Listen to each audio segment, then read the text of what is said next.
Welcome back to my channel short trade. और आगे बढ़ने से पहले आपसे रिक्वेस्ट करूंगा सब्सक्राइब ज़रूर से कर लीजिएगा, क्योंकि इस तरह की इन्फॉर्मेशन आपको इस चैनल पर डेली बेसिस पर मिलती रहती है। आज जो स्टॉक आपके लिए लेकर आया हूं, उस स्टॉक में एक बड़ी गिरावट देखने को मिली और उस गिरावट के पीछे एक रीज़न है, एक न्यूज़ है। और ये जो गिरावट है, इस गिरावट की वजह से इस स्टॉक में ऑलरेडी जो अप ट्रेंड चल रहा था वो शायद डाउन ट्रेंड में कन्वर्ट हो जाएगा, ऐसा कुछ लोगों का मानना है।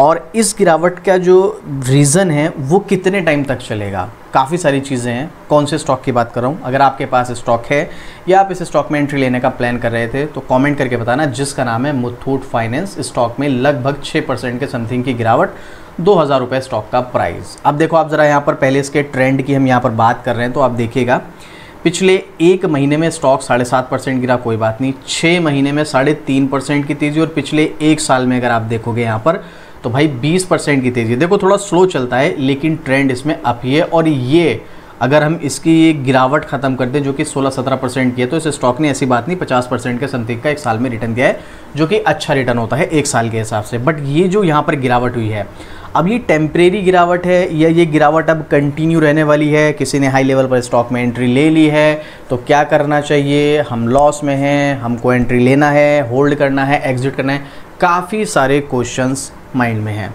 सबसे पहले न्यूज़ देखो, समझो कि आखिर न्यूज़ है क्या और इसका इम्पैक्ट टेम्परेरी बेस पर पड़ने वाला है या फिर ये लॉन्ग टर्म में पड़ने वाला है। उसी के बाद हमको डिसाइड करना है कि हमें इस स्टॉक से एग्जिट होना चाहिए या नहीं।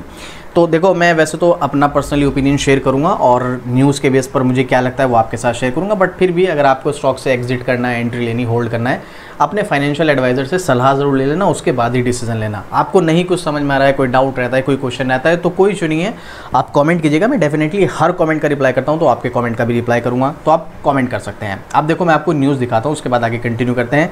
अब गिरावट है तो न्यूज़ है, और न्यूज़ है तो आपको काफ़ी सारे आर्टिकल्स देखने को मिलेंगे अलग अलग वेबसाइट्स पर, जिसमें कि money control, economics times, CNBC TV 18 और भी अदर हैं। और ये लेटेस्ट है, 5 घंटे, 4 घंटे, 2 घंटे, ये सब चीज़ें। अब मैं आपको एक आर्टिकल दिखाता हूँ, यहाँ पर कोई भी एक आर्टिकल ओपन कर लीजिएगा आप। मुथूट फाइनेंस शेयर प्राइस में 6% की गिरावट क्यों है? RBI के गोल्ड लोन नियमों से डरे निवेशक, कोटक ने भी घटाई रेटिंग। भाई RBI की तरफ से कुछ नया रूल आया है गोल्ड लोन को लेकर के। अब ये कंपनी कौन सी है? मुथूट फाइनेंस। ये तो गोल्ड लोन ही तो प्रोवाइड करती है। 2 ही कंपनी है लीडिंग अगर देखा जाए, मुथूट फाइनेंस और मन्नापुरम फाइनेंस। तो इनकी वजह से जाहिर सी बात है दूसरी जो मन्नापुरम फाइनेंस है उसमें भी गिरावट होगी।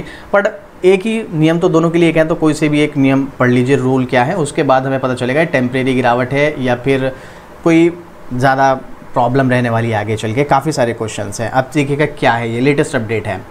मुथूट फाइनेंस भारतीय रिजर्व बैंक यानी कि रिजर्व बैंक ऑफ इंडिया द्वारा गोल्ड बैक्ड लोन पर ड्राफ्ट गाइडलाइंस जारी करने के बाद शुक्रवार को इस स्टॉक में 6% से ज़्यादा की गिरावट देखी गई। RBI के इस कदम से निवेशकों को डरा दिया है और दिन के दौरान तेज़ वॉलेटिलिटी और ट्रेडिंग वॉल्यूम में उछाल देखने को मिला है। बिकवाली इतनी तेज़ थी कि कुछ समय के लिए 10% के सर्किट में भी चला गया था। लोअर सर्किट की बात हो रही है यहाँ पर, इतनी मतलब ज़बरदस्त यहाँ पर न्यूज़ थी ये। फिर बाद में थोड़ा सा सुधार हुआ और 6% के समथिंग पर ये क्लोज हुआ क्या है? ड्राफ्ट नियम में लोन टू वैल्यू LTV का अनुपात 75% पर सीमित करने, बुलेट रीपेमेंट लोन अवधि को 12 महीने तक सीमित करने और NBFC को अपने गोल्ड लोन पोर्टफोलियो पर सीमा निर्धारित करने का प्रस्ताव रखा है। हालांकि RBI के गवर्नर संजय मल्होत्रा ने बाद में स्पष्ट किया कि उनका इरादा मानदंडों को सख्त करने की बजाय उन्हें तर्कसंगत बनाना था, लेकिन बाजार इस पर बेचैनी भरी प्रतिक्रिया रही है। देखो एक चीज़ समझो आप यहाँ पर, भाई कोई भी, जैसे यही है RBI कुछ रूल्स एंड रेगुलेशन निकाल रहा है, तो उस रूल्स एंड रेगुलेशन निकालने के पीछे कुछ रीज़न है। कोई भी कंपनी, स्पेशली जो बैंकिंग NBFC या बैंकिंग सेक्टर है, वो क्या करते हैं, वो लोन प्रोवाइड कराते हैं। और लोन प्रोवाइड कराने के बाद बहुत सारी जगह ऐसा होता है कि बहुत सारे जो लोन्स होते हैं डिफ़ॉल्टर घोषित किए जाते हैं, जिसकी वजह से वो लोन चुकाया नहीं जाता। अब वो लोन चुकाया नहीं जाएगा तो उसका नुकसान किसको होगा? कंपनी को। कंपनी घाटे में जाएगी और इस तरह की बहुत सारी कंपनी जिसके चलते बंद भी हुई हैं, तो उनके लिए कुछ रूल्स एंड रेगुलेशन जो है ये निकालती है RBI। तो ऐसे ही कुछ इससे रिलेटेड, वैसे मुझे पर्सनली ऐसा लगता है गोल्ड लोन से रिलेटेड RBI को बहुत ज़्यादा सख्त निर्देश देने की ज़रूरत है भी नहीं।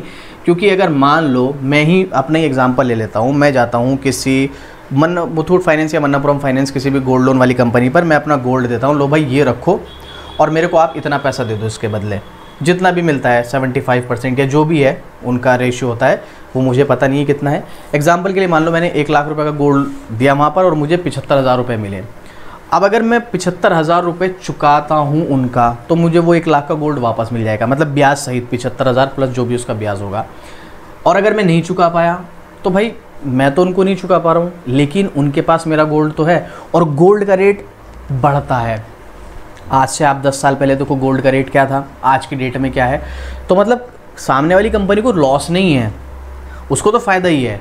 अगर पैसे चुका दिया तो उनका पैसा वापस आ जाएगा, नहीं चुका पाए तो उनके पास गोल्ड है, कोई नुकसान मेरे अकॉर्डिंग। ठीक है, बैंकिंग में तो फिर भी बहुत सारी चीज़ें हैं कि भाई कुछ अगर किसी प्रॉपर्टी पे लोन दे रहा है तो ठीक है, पर्सनल लोन अगर लेते हैं तो बहुत सारे पर्सनल लोन तो ऐसे ही ख़त्म हो जाते हैं, बहुत सारी चीज़ें हैं।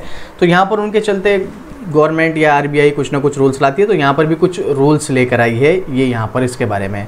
उसके चलते मार्केट में न्यूज़ आई और ये मार्केट को न्यूज़ अच्छी नहीं लगी, जिसके चलते स्टॉक में गिरावट देखने को मिली और उसी के चलते कोटक ने भी यहाँ पर रेटिंग को डाउनग्रेड कर दिया है। कोटक इंस्टीट्यूशनल इक्विटीज़ ने मुथूट फाइनेंस पर रेटिंग बाय से एड में डाउनग्रेड कर दी है। इसका लक्ष्य 2400 रुपये से घटाकर 2250 कर दिया। हालांकि ये अभी भी 2014 से तो ऊपर ही है, तो वो एक बात अलग है।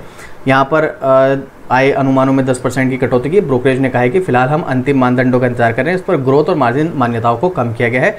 रेगुलेटर ओवरहैंग स्टॉक मूल्य प्रदर्शन को कम करेगा। देखो मैं सीधी सी बात आपको बताऊं भाई, यहाँ पर जो रेटिंग घटाने का पीछे का रीज़न ये है कि भाई जो नए रूल्स एंड रेगुलेशन आए हैं उससे हो सकता है कंपनी की कमाई कम हो जाए। कंपनी की कमाई कम होगी तो सीधी सी बात है लोगों का थोड़ा सा ट्रस्ट, भाई मान लो मुझे लगता था कि इस बार कंपनी को 5,000 करोड़ का प्रॉफिट होगा, लेकिन हुआ 2,000 करोड़ का, तो वहाँ पर वो कंपनी खरी नहीं उतरी। वो चाहे किसी रूल की वजह से हो या कंपनी के अंदर कुछ काम हो, कुछ भी हुआ हो, लेकिन उसका इम्पैक्ट पड़ता है। तो उसके चलते यहाँ पर इसकी रेटिंग वगैरह को घटाया गया है।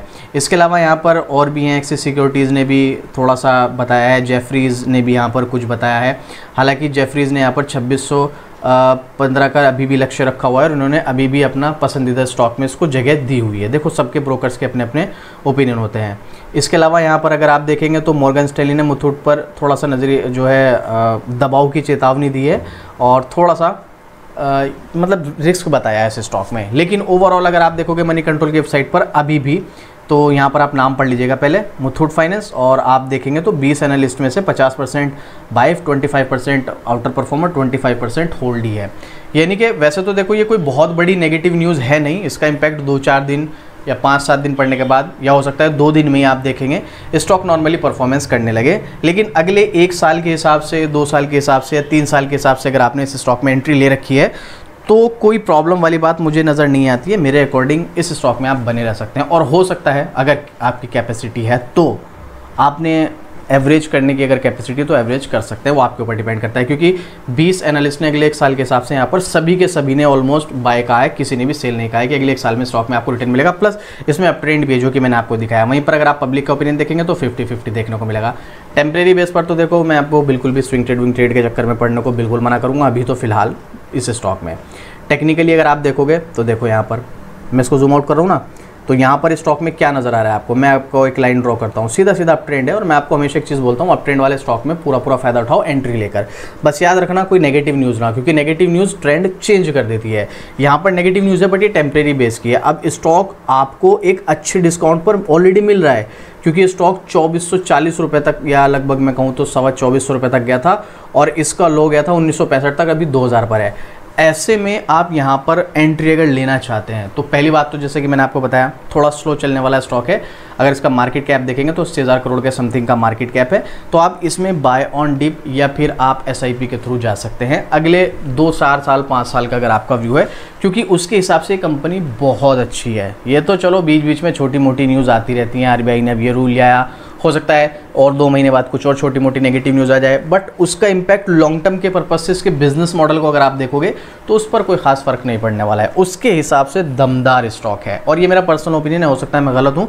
तो इसीलिए अगर आप एंट्री लेने का प्लान कर रहे हैं ना, तो मैं अपना ओपिनियन शेयर कर रहा हूँ। आपको अगर एंट्री लेनी है तो एक बार अपने फाइनेंशियल एडवाइजर से सलाह ज़रूर लेना। हाँ, अगर नहीं कुछ समझ में आ रहा है, कोई डाउट रह जाता है, कोई क्वेश्चन रह जाता है, तो आप कमेंट कीजिएगा। मैं डेफिनेटली आपके हर कमेंट का रिप्लाई करता हूँ, जो भी मुझसे हो सकेगा पूरी कोशिश करूँगा हेल्प करने की। बट ट्रेंड को अगर आप देखोगे या फिर आप 1-2 दिन वेट भी कर लो उसके बाद जब आपको लगे कि नहीं स्टॉक में कोई बहुत बड़ी गिरावट हो नहीं रही है, फिर आप चाहें तो एंट्री भी ले सकते हैं उस लेवल पर, और आप चाहें तो उस लेवल पर एवरेज करने का भी सोच सकते हैं, वो आपके ऊपर डिपेंड करता है। बट मुझे ये कोई बहुत बड़ी नेगेटिव न्यूज़ लग नहीं रही है, मुझे नहीं लगता है इससे कोई खास फ़र्क पड़ने वाला है, स्पेशली उन लोगों के लिए जो 1-2 साल 3 साल का व्यू रखते हैं। हाँ, जो टेम्परेरी बेस वाले हैं उनके लिए इंपैक्ट पड़ेगा, वो थोड़ी सी दूरी बना के रखें, लेकिन ट्रेंड जो कह रहा है वो ये कह रहा है कि 1-2 साल 3 साल के हिसाब से आप इसमें बने रह सकते हैं और एवरेज भी कर सकते हैं और एंट्री भी ले सकते हैं।